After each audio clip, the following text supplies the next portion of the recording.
آپ نے فرمایا کہ منافق کی 3 علامتیں ہیں، 3 پہچان ہیں، 3 نشانیاں ہیں. جب کہے تو جھوٹ کہے، جو ہمارے معاشرے میں نہیں ہے اور ہماری زندگی میں نہیں ہے. جھوٹ ہے ہی نہیں نا ہماری زندگی میں. کیا خیال ہے آپ کا؟ اچھا ماشاء اللہ، ویری گڈ، فل کانفیڈنس.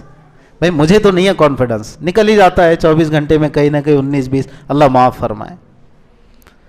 جب کہے تو جھوٹ، اس کی ایگزامپل سن لیجئے. آپ نے وعدہ کیا کسی کو 10 تاریخ کو پیسے دیتا ہوں، جبکہ آپ نے اندر طے کر لیا کہ 10 تک تو کھینچ لو اس کو. یہ بھی جھوٹ ہے. جھوٹ بھی ہے ایک ہی وقت میں وعدہ خلاف، مختلف آزار ہیں.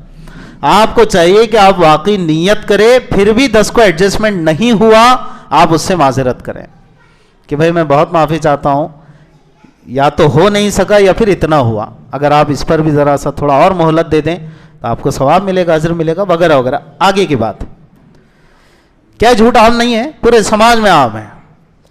پھر حدیث میں کہا منافق کی دوسری علامت، پہچان، کہ جب اس کو امانت دار بنایا جائے تو امانت میں خیانت کرے.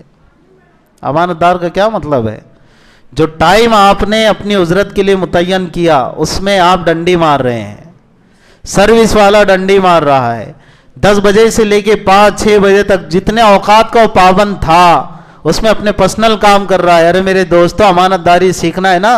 ہمارے اکابرین علماء دیوبند، ہمارے اسلاف اور یہ اللہ والے جو گزرے ہیں، ہمارے جتنے بڑے ہیں، مدارس کے بڑے ہوں، دعوت و تبلیغ کے بڑے ہوں، کیا ان کے اندر امانت داریاں تھیں؟ یہ کیسے اللہ والے تھے؟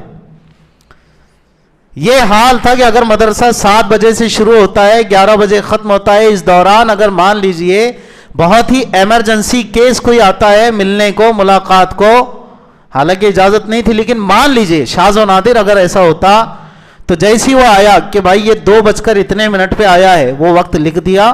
2:02 پر گیا ہے، وہ وقت لکھ دیا. اگر مہینہ بھر میں خدا نخواستہ اس طرح سے ملا کر کے 10-15 منٹ ہوئے تو مہینے کے آخر میں معتمم صاحب کے پاس جا کر درخواست کی کہ حضرت میری ماہانہ تنخواہ میں سے 15 منٹ کی تنخواہ کاٹ دیجئے، اس لیے کہ میرے لیے جائز نہیں ہے، کیونکہ یہ وقت میرا پرسنل اس میں گزر گیا، جس کا میں پابند تھا اس وقت میں نے اپنے پرسنل کام کیے ہیں.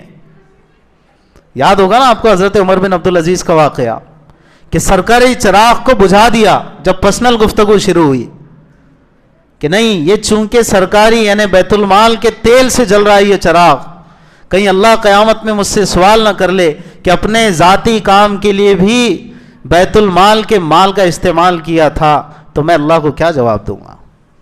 یہ ہے امانت داری. تو امانت دار جب بنایا جائے تو امانت میں خیانت کرے. تیسری چیز کہ جب وعدہ کرے تو وعدہ خلافی کرے، جو ہمارے معاشرے میں ہے ہی نہیں. آج کتنا وعدہ وفا کرتے ہیں ہم لوگ، بہت پکے. ارے میرے بھائی میں نے مثال دی تھی، کتنے بار مثال دوں گا اور دیتا دیتا چلا جاؤں گا دنیا سے، لیکن دیتے دیتے تھکوں گا نہیں. یہ جو میں اور آپ کہہ دیتے ہیں، میں نہیں کہتا لیکن ملا دیا آپ کو اکرامن اپنے آپ کو. ایک 10 منٹ میں آ رہا ہوں اور آپ آتے نہیں ہیں 10 منٹ میں، وعدہ خلافی ہوئی ہے، گناہ ہوا ہے، منافق کی علامت ہے. یہ تینوں علامتیں ہم غور کریں اس آئینے میں، اپنے آپ کو دیکھیں کہ ہم کہاں جی رہے ہیں.